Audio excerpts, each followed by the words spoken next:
नमस्कार, स्वागत है आपका खबर उत्तराखंड में और मैं हूं आपके साथ दुर्गेश पांडे। जैसे जैसे लोकसभा चुनाव करीब आते जा रहा है वैसे वैसे नेताओं की कसरत तेज होती जा रही है और उत्तराखंड में सभी पार्टियों के लोकसभा चुनाव में टिकट के दावेदारों ने प्रचार प्रसार की गतिविधियां भी तेज कर दी है। लेकिन हरिद्वार लोकसभा सीट पर संतों ने ऐसी मांग कर दी है जिसे सुनकर आप भी हैरत में पड़ जाएंगे। देखिए रिपोर्ट।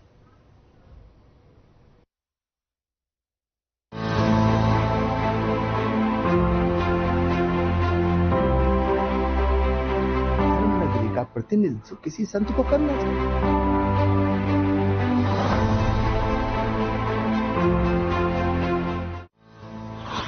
लोकसभा चुनाव में हरिद्वार से संत प्रत्याशी उतारने की मांग। हरिद्वार लोकसभा सीट से संतों की मांग पर पार्टियां लेंगी संज्ञान। बीजेपी कांग्रेस हरिद्वार से उतारेंगी संत उम्मीदवार। संतों की मांग पर फिलहाल नेताओं ने भरी हामी। मांग पूरी न होने पर अपना निर्दलीय प्रत्याशी उतारेंगे संत। फिलहाल हरिद्वार से रमेश पोखरियाल निशंक हैं सांसद। जैसे जैसे लोकसभा चुनाव करीब आते जा रहा है वैसे वैसे नेताओं की कसरत तेज होती जा रही है और उत्तराखंड में सभी पार्टियों के लोकसभा चुनाव में टिकट के दावेदारों ने प्रचार प्रसार की गतिविधियां भी तेज कर दी हैं। लेकिन हरिद्वार लोकसभा सीट पर संतों ने ऐसी मांग रख दी है जिसे सुनकर आप भी हैरत में पड़ जाएंगे। जी हां, आपको बता दें कि साधु संतों ने हरिद्वार लोकसभा चुनाव में संत को टिकट देने की मांग की है। संतों ने तर्क दिया है कि हरिद्वार तीर्थ क्षेत्र है और तीर्थ क्षेत्र की मर्यादा बने रहने के लिए संत को ही यहां से लोकसभा प्रतिनिधि होना चाहिए। इसलिए वे सभी राजनीतिक दलों से अनुरोध करते हैं कि सभी दल किसी संत को ही चुनाव मैदान में उतारें। साधु संतों ने यह भी चेतावनी दी है कि अगर राजनीतिक दल संत को टिकट नहीं देते हैं तो सभी संत मिलकर अपने किसी कैंडिडेट को चुनकर निर्दलीय भी चुनाव मैदान में उतार सकते हैं। हरिद्वार देवभूमि का द्वार है, तो यहाँ पर जो सांसद हो, कोई भी संत हो, चुनाव आने वाले हैं, सभी पार्टियों से हम आग्रह करते हैं कि वो यहाँ कम से कम हरिद्वार सीट से किसी भी सांसद को उतारें तो वो केवल साधु हो, क्योंकि संत न होने के कारण से हम पिछले दिनों में हरिद्वार की दुर्दशा देख चुके हैं। यहाँ जिहादी बढ़ रहे हैं, यहाँ मांस मदिरा का व्यापार बढ़ रहा है और यहाँ पर देशद्रोही और समाजद्रोही गतिविधियां बढ़ गई हैं। फिर संत समाज अपना एक कैंडिडेट इंडिपेंडेंट उतारेंगे। अभी समय है, इसीलिए हमने सभी पार्टियों को आग्रह किया है कि सभी पार्टियां, चाहे कोई भी दल हो, वो संसद को के रूप में संत को उतारे। संतों की इस मांग ने तमाम राजनीतिक दलों के होश उड़ा दिए हैं। संतों का तर्क सुन राजनीतिक प्रतिक्रियाएं भी आनी शुरू हो गई हैं। राजनीतिक दल संतों की इस मांग को नकार नहीं सकते, लिहाजा वो संतों की बात को सही ठहरा रहे हैं। अगर फिलहाल की बात करें तो हरिद्वार लोकसभा सीट से रमेश पोखरियाल निशंक सांसद हैं, जो केंद्रीय शिक्षा मंत्री भी रह चुके हैं और फिर बीजेपी से दावेदारी में हैं। अगर बात कांग्रेस की करें तो हरीश रावत और हरक सिंह रावत दोनों की दावेदारी मजबूत है। लेकिन सवाल ये है कि अगर ये दोनों ही पार्टियां संतों की मांग के मुताबिक उम्मीदवार उतारती हैं तो चेहरा कौन होगा। फिलहाल आप तमाम राजनीतिक दलों और संतों की आई प्रतिक्रिया सुनिए। भारत की जो आज की राजनीति है उसमें एक बहुत बड़े राज्य के मुख्यमंत्री एक संत हैं और भारत के जो माननीय प्रधानमंत्री जी हैं उनका जीवन भी योगी और संत जैसा ही है और बहुत से हमारी लोकसभा और राज्य विधानसभाओं में संत के रूप में जो सन्यासी महात्मा हैं, अनेकों संप्रदाय के संत सांसद और विधायक भी हैं। हरिद्वार अपने आप में, चूंकि हरिद्वार, मथुरा, अयोध्या भारत के कुछ 20-25 ऐसे नगर हैं जहां साधुओं के प्रति जनता की भावनाएं हैं, तो अगर इसको भाजपा की सरकार और राष्ट्रीय नेतृत्व इसमें अगर पहल करता है तो साधु समाज इसका स्वागत करेगा। हरिद्वार अपने आप में एक अलौकिक नगरी है जो कलयुग का प्रधान तीर्थ है और संतों के यहाँ 1000 के करीब आश्रम हैं, काफ़ी जनसंख्या है उनकी। एक सांकेतिक जो प्रयोग होता है, अगर एक संत को हम अपने विधानसभा या लोकसभा में भेजते हैं तो सारे समाज का प्रतिनिधित्व करता है। इसलिए मैं पुनः एक बार भाजपा नेतृत्व से आग्रह करूंगा किसी अच्छे योग्य संत को हरिद्वार से लोकसभा का प्रत्याशी बनाया जाए तो अच्छा होगा। तीर्थ नगरी है, देवभूमि का ये बहुत महत्वपूर्ण लोकसभा क्षेत्र है। इस लोकसभा क्षेत्र से पहले भी यहाँ संतों को टिकट दिया गया है, तो कोई संत लोकसभा में इसका प्रतिनिधित्व करेगा तो निश्चित रूप से हरिद्वार, क्योंकि एक विश्व स्तर की आध्यात्मिक नगरी है, जहाँ इसका विकास मॉडल है आज जो बहुत पीछे है हरिद्वार। हम देखते हैं कि जब यहाँ पर मेला प्रारंभ होता है या यात्रा प्रारंभ होती है तो सब अस्त व्यस्त हो जाता है। इसको वेटिकन सिटी और जिस प्रकार से मक्का मदीना की व्यवस्थाएं उन्होंने की है, क्योंकि वो एक विशेष स्थान है उन धर्मगुरुओं का, धर्म मतावलंबियों का, ऐसे ही भारत की भी ये आध्यात्मिक राजधानी जैसी है। तो यहाँ पर रोड मैप एक ऐसा तैयार होना चाहिए, वो वही व्यक्ति कर सकता है जो वेदनाओं को समझता होगा। इसलिए कोई ऐसा सुयोग्य संत का चयन भाजपा को करना चाहिए जो लोकसभा क्षेत्र को पूर्ण विकसित करे। देखिए, हरिद्वार धर्म नगरी है और धार्मिक दृष्टिकोण से उत्तराखंड देवभूमि है। तो हरिद्वार का सांसद कोई संत हो, ये तो बहुत अच्छी बात है, लेकिन सिर्फ सांसद क्यों हो? मैं तो चाहता हूं उत्तराखंड का मुख्यमंत्री संत हो। उत्तराखंड के मुख्यमंत्री के रूप में भी कोई साधु होना चाहिए। देवभूमि का मुख्यमंत्री साधु हो तो बड़ी खुशी की बात है। इन संतों ने ये मांग की है, मैं उसका समर्थन करता हूं। कोई बने, बीजेपी लाए, कांग्रेस लाए, कोई तीसरी पार्टी लाए, संतों ने ये थोड़ी कहा कि हरिद्वार में किस पार्टी से कौन सांसद। संतों की मांग है कि हरिद्वार एक धर्म नगरी है, धर्म नगरी का प्रतिनिधित्व किसी संत को करना चाहिए। देखिए, टिकट मांगने का अधिकार इस लोकतंत्र में सभी को है। कोई भी टिकट ले सकता है, मांग सकता है, किसी भी दल से ले सकता है, ये उनका अधिकार का विषय है। जहां तक पार्टी का विषय है, पार्टी तय करेगी, सर्वसम्मति से निर्णय होता है कि किसको कहां से चुनाव लड़ाना है। जो भी पार्टी तय करेगी उसका सभी लोग अनुसरण करेंगे। फिलहाल संतों की मांग ने पार्टियों के होश उड़ा दिए हैं। संतों ने टिकट लेने का तर्क ऐसा दिया है जिसे कोई नकार भी नहीं सकता है। संतों ने तो यह भी ऐलान कर दिया है कि अगर राजनीतिक दल लोकसभा चुनाव में हरिद्वार से संत चेहरा नहीं उतारते तो मजबूरन संतों को अपना निर्दलीय प्रत्याशी चुनावी मैदान में उतारना पड़ेगा। अब देखने वाली बात यह होगी कि संतों की मांग राजनीतिक दल पूरी करते हैं या नहीं, और अगर नहीं करते हैं तो संतों को कैसे मनाते हैं। देहरादून से तारिक अंसारी की रिपोर्ट।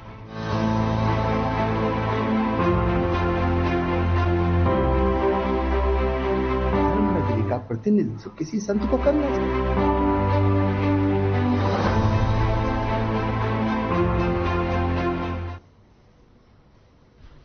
वहीं बीजेपी के प्रदेश प्रवक्ता वीरेंद्र सिंह बिष्ट ने कहा कि सरकार ने जो फैसला लिया है कि वो राज्य हित में है।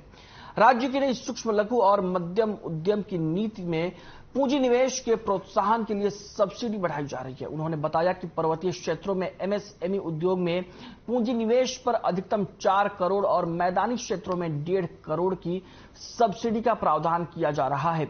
उद्योग विभाग ने नई एमएसएमई नीति 2023 का प्रस्ताव तैयार किया है, जो आगामी 5 साल के लिए बनाई जा रही है। इस नीति में पर्वतीय क्षेत्रों में एमएसएमई उद्योग में निवेश को प्रोत्साहित करने पर फोकस है, जबकि एमएसएमई नीति 2015 के तहत उद्योगों को मिल रही स्टाम्प शुल्क, बिजली दरों और एसजीएसटी माल परिवहन की छूट का भी प्रावधान किया जा रहा है। वहीं इस पर कांग्रेस के पूर्व काबीना मंत्री हीरा सिंह बिष्ट ने कहा कि यह तो गंभीर चिंता का विषय है। बिजली की दरों में सरकार अगर रियायत नहीं देगी तो उत्तराखंड में इन्वेस्टमेंट करने के लिए कोई क्यों आएगा। उन्होंने यह भी कहा कि इस सरकार को इस बारे में विचार भी करना चाहिए।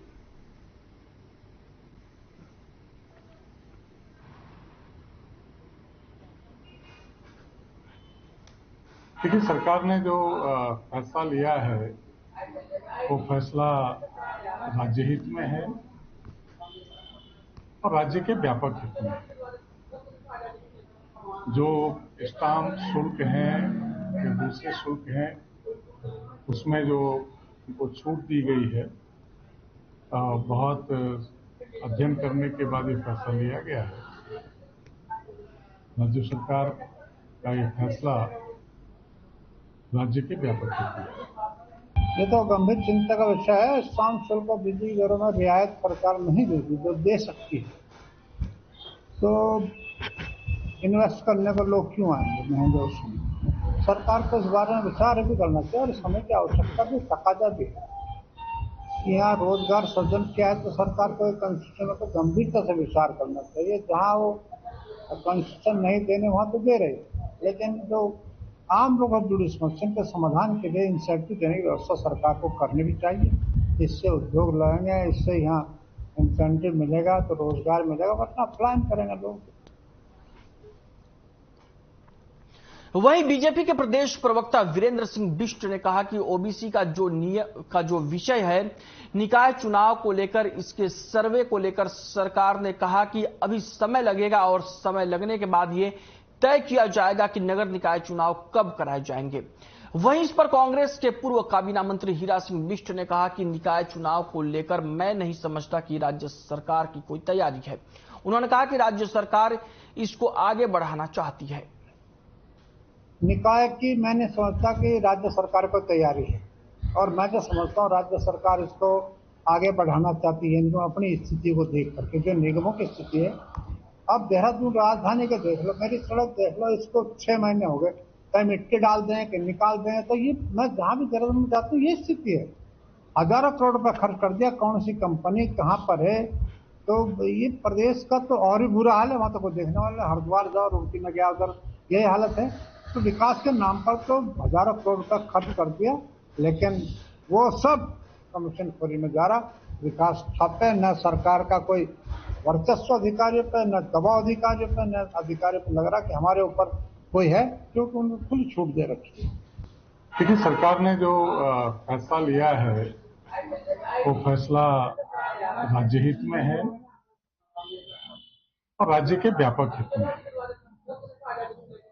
जो स्टाम्प शुल्क हैं या दूसरे शुल्क हैं उसमें जो उनको छूट दी गई है, बहुत अध्ययन करने के बाद ये फैसला लिया गया है।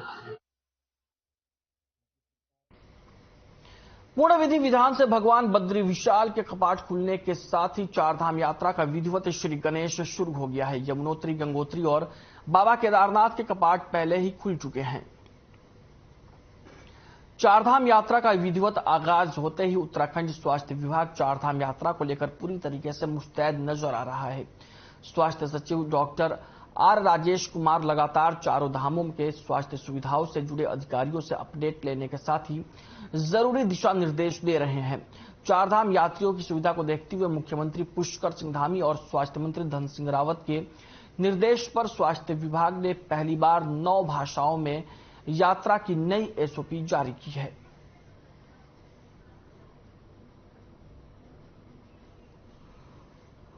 चारधाम यात्रा पूरे देश में जितने भी हमारे पिलग्रिम्स हैं, यात्रीगण हैं, पूरे देश से आते हैं।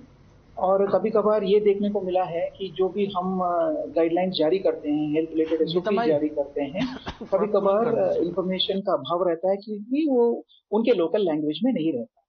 तो इसी के मद्देनजर इस बार हेल्थ डिपार्टमेंट ने ये पहल की है कि अभी फिलहाल हम लोग 7 लैंग्वेजेस में एसओपीज हम लोग जारी कर रहे हैं। आपको ज्ञात होगा कि हिंदी और इंग्लिश में हम लोगों ने ऑलरेडी एसओपीज जारी कर दिए। वहीं बीजेपी के प्रदेश प्रवक्ता विपिन कैंथोला ने बताया कि स्वास्थ्य मंत्री ने अपने विभाग की मॉनिटरिंग की है।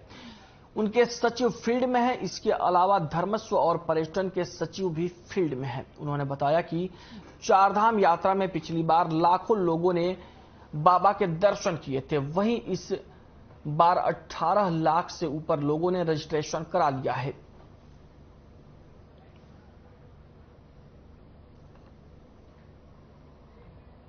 देखिए, मंत्रियों का काम मॉनिटरिंग करना है। तमाम विभाग की मॉनिटरिंग, अपने अपने विभाग की मॉनिटरिंग सारे मंत्री कर रहे हैं। स्वास्थ्य मंत्री ने अपनी मॉनिटरिंग की है, उनके सचिव जीरो ग्राउंड में है। इसी प्रकार से धर्मस्व और पर्यटन के सचिव अपने अपने काम पे लगे हैं। मंत्रीगण उनको जो भी दिशा निर्देश देते हैं उस पर काम होता है। आने वाले समय में यात्रा सुखद हो, बेहतर हो, क्योंकि पिछली बार 50 लाख रिकॉर्ड श्रद्धालुओं ने दर्शन किए थे। इस बार आप देखेंगे 18 लाख से ऊपर लोगों ने रजिस्ट्रेशन करा लिया है। तो आने वाले समय में जो संख्या है, ये जो रिकॉर्ड है पिछले वर्ष का, वो भी श्रद्धालुओं का चारधाम यात्रा में टूटने वाला है। वहीं उत्तराखंड के पुलिस महानिदेशक अशोक कुमार ने चारधाम यात्रा करने वाले श्रद्धालुओं से अपील की है कि और उन्होंने कहा है कि चारधाम यात्रा में आने वाले श्रद्धालु कुछ विराम के बाद ही यात्रा शुरू करें। उन्होंने बताया कि केदारनाथ धाम और बद्रीनाथ धाम में बर्फबारी हो रही है, जिसके लिए उन्हें सावधानी बरतने की अपील की है।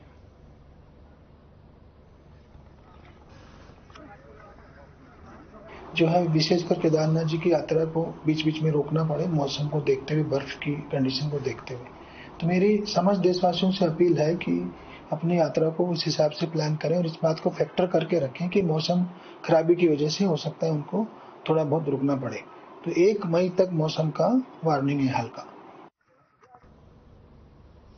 वहीं आगामी निकाय चुनाव को लेकर कांग्रेस ने कमर कस ली है। आपको बता दें कि पत्रकारों को जानकारी देते हुए कांग्रेस के वरिष्ठ नेता यशपाल आर्य ने कहा कि निकाय चुनाव नजदीक है, इसको लेकर कांग्रेस पार्टी ने अभी से तैयारियां शुरू कर दी हैं। साथ ही एकजुटता के मूल मंत्र के साथ कांग्रेस पार्टी पूरे दमखम के साथ निकाय चुनाव में मैदान में उतरेगी।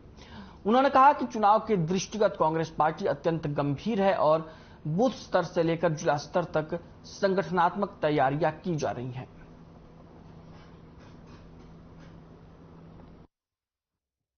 और कांग्रेस स्थानीय निकाय के चुनाव को लेकर गंभीर है। प्रदेश कांग्रेस कमेटी के नेतृत्व में सभी वरिष्ठ नेतागण और जो हमारे संगठन के प्रमुख लोग हैं, जो संगठनात्मक जो हमारा ढांचा है, बूथ लेवल से लेकर जिला स्तर तक लगातार बैठकें हो रही हैं। बात करेंगे इस वक्त की बड़ी खबर की। इस वक्त की बड़ी और अहम खबर हम आप तक पहुंचा रहे हैं। वज्रपात ने बरपाया जानवरों पर कहर। वज्रपात के कारण एक साथ 14 जानवरों की मौत। बागेश्वर जिले के ग्राम पंचायत लेटी की घटना। बागेश्वर से इस वक्त की बड़ी और अहम खबर हम आप तक पहुंचा रहे हैं। वज्रपात ने बरपाया जानवरों पर कहर। वज्रपात के कारण एक साथ 14 जानवरों की मौत। बागेश्वर जिले के ग्राम पंचायत लेटी की घटना।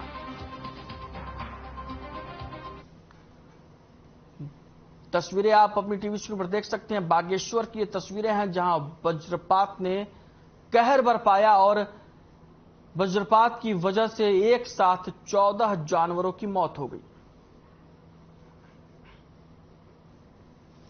वहीं देहरादून के यातायात अधीक्षक अक्षय प्रहलाद कोंजे ने बताया कि देहरादून शहर में अब ऐप के जरिए पार्किंग तलाशने और वाहन को सुरक्षित पार्क करने की कवायद शुरू की गई है। ट्रैफिक पुलिस ने सिटी में स्मार्ट पार्किंग मैनेजमेंट सिस्टम को लागू करने का दावा किया है। उन्होंने बताया कि इस ऐप के माध्यम से वाहन चालक सिटी में अपना वाहन पार्क करने के लिए पार्किंग तलाश सकते हैं। इससे पहले देहरादून में स्मार्ट पार्किंग व्यवस्था और प्राइवेट लैंड को पार्किंग बनाने जैसे कई प्रयास फेल हो चुके हैं। यातायात अधीक्षक ने बताया कि ट्रैफिक पुलिस ने पार्क प्लस के साथ मिलकर देहरादून में उत्तराखंड का पहला ऐसा ऐप आधारित स्मार्ट पार्किंग मैनेजमेंट सिस्टम लागू करने का दावा किया है। ट्रैफिक पुलिस के अनुसार इस ऐप से प्राइवेट लैंड में चलाई जाने वाली पार्किंग को भी जोड़ा जा रहा है। पार्किंग चलाने वाले एयर बेड एंड ब्रेकफास्ट की तरह ऑनलाइन पोर्टल पर अपनी पार्किंग को अपलोड कर सकते हैं। ऐप से पूरे शहर की उपलब्ध पार्किंग ढूंढी जा सकती है और उस पार्किंग स्थल तक पहुंचा जा सकता है। यातायात अधीक्षक ने बताया कि इस ऐप में चालान को अपडेट करने की भी सुविधा है।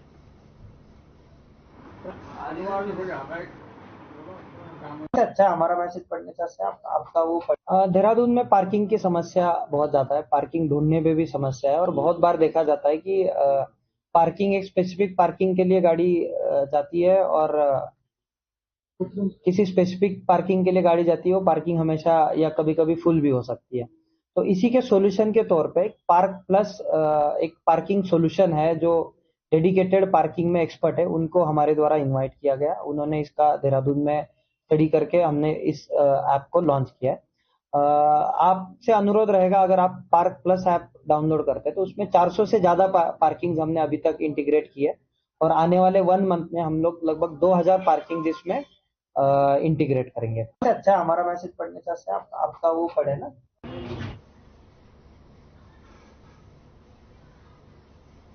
वहीं पुलिस ने ड्रग पैडलर को गिरफ्तार करते हुए उसके कब्जे से नशे के 1360 कैप्सूल बरामद किए हैं। आरोपी देहरादून के विभिन्न क्षेत्रों में नशे की कैप्सूल की सप्लाई करता था। आपको बता दें कि पुलिस ने नशे की तस्करी में प्रयुक्त वाहन स्कूटी को भी सीज कर लिया है।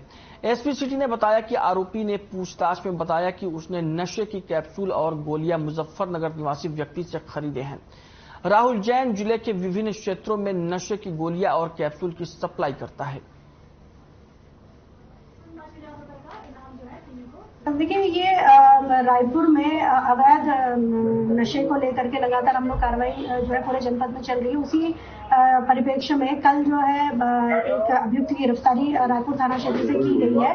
इसमें 3 अप्रैल को पूर्व में जो 2 अभियुक्त पकड़े गए थे जिनके पास में नशे की कैप्सूल और गोलियां बरामद की गई थी, उन्हीं के द्वारा बताया गया था कि एक व्यक्ति द्वारा जो है उनको ये सप्लाई की जाती है।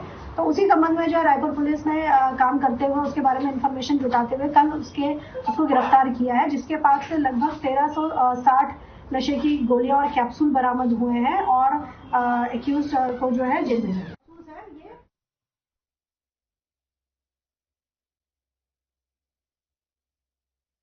वहीं ड्रग इंस्पेक्टर अनीता भारती मैंगलोर स्थित दवाई फैक्ट्री में निरीक्षण करने पहुंची थी। निरीक्षण के दौरान उन्होंने देखा कि फैक्ट्री में कई महत्वपूर्ण दवाइयां खुली पड़ी हुई हैं और दूसरी कंपनी की दवाइयों को अपनी कंपनी का लेबल लगाकर तैयार किया जा रहा था, जिसमें ड्रग के सभी नियमों का उल्लंघन किया जा रहा था, जिसके चलते ड्रग विभाग की निरीक्षण के दौरान दवाई का प्रोडक्शन बंद कर दिया गया है और कंपनी के दस्तावेजों की जांच की जा रही है।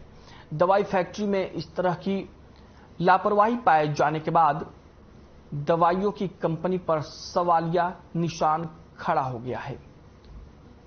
इससे पहले भी भगवानपुर की एक दवाई फैक्ट्री में दवाइयों की डेट बदलकर बाजार में बेची जा रही थी। स्वास्थ्य विभाग को ऐसी सभी दवाइयों की फैक्ट्री का निरीक्षण करना चाहिए जिसमें रैपर बदलकर दवाइयों को बाजार में उतारा जा रहा है और मासूम जिंदगियों के साथ खिलवाड़ किया जा रहा है।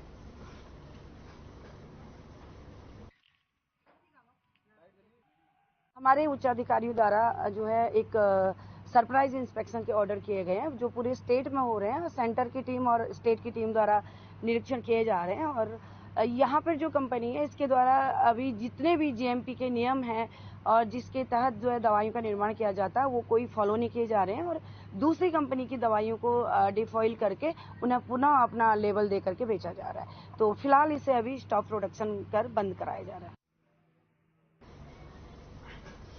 वहीं नेहरू कॉलोनी थाना क्षेत्र में हुई चोरी का पुलिस ने खुलासा कर दिया है। मामले में छात्रा और उसके दोस्त को चकशाह नगर ग्राउंड से गिरफ्तार किया गया है और साथ ही 100% ज्वेलरी भी बरामद की गई है। एसपी सिटी ने मामले का खुलासा करते हुए बताया कि आरोपी युवती वादी के यहां ट्यूशन पढ़ने के लिए आती थी और उसे जानकारी मिली थी कि वो शादी में जा रहे हैं। इसके बाद उसने घर में अपने दोस्त के साथ चोरी की योजना बनाई और अलमारी का ताला तोड़कर नकदी और ज्वेलरी चोरी की। युवती ने नकदी अपने अकाउंट में जमा करा दी।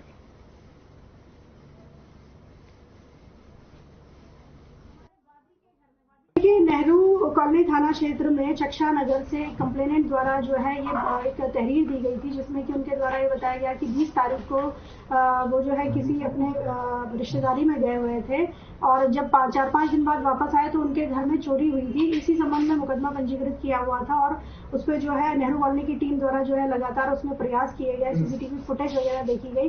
तो उसके पश्चात उसमें 2 अभियुक्तों की गिरफ्तारी की गई है जिनके पास से चोरी किया गया पूरी ज्वेलरी बरामद हुई है।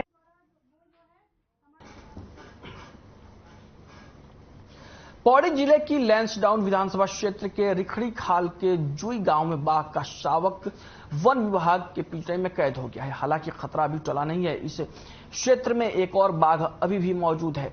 इसके मद्देनजर जिलाधिकारी ने रिखड़ीखाल और धूमाकोट के बाघ प्रभावित क्षेत्रों में सभी विद्यालय और आंगनबाड़ी केंद्रों में अवकाश घोषित किया है और छात्रों की कक्षाएं ऑनलाइन माध्यम से चलाने का आदेश शिक्षा विभाग को दिया है। आपको बता दें कि इस क्षेत्र में पिंजड़ा भी लगाया गया था ताकि बाघ पिंजड़े में कैद हो सके और 10 दिनों की मशक्कत के बाद इस क्षेत्र में डेरा डाले वन विभाग की टीम ने कुछ हद तक राहत की सांस तब ली जब एक बाघ का शावक पिंजड़े में कैद हो गया। बाघ की उम्र 1.5 साल आंकी गई है। दरअसल रिखड़ीखाल ब्लॉक के डल्ला गांव में कुछ समय पहले बाघ ने एक बुजुर्ग की जान ले ली थी और तब से ही बाघ की सक्रियता ग्रामीणों में खौफ पैदा कर रही है।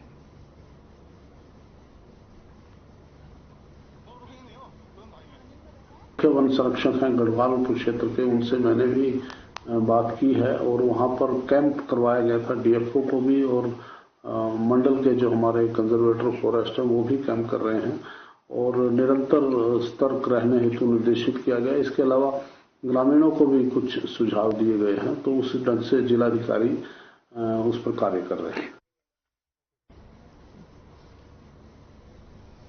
बुलेटिन में फिलहाल के लिए इतना ही। मुझे दीजिए इजाजत। नमस्कार।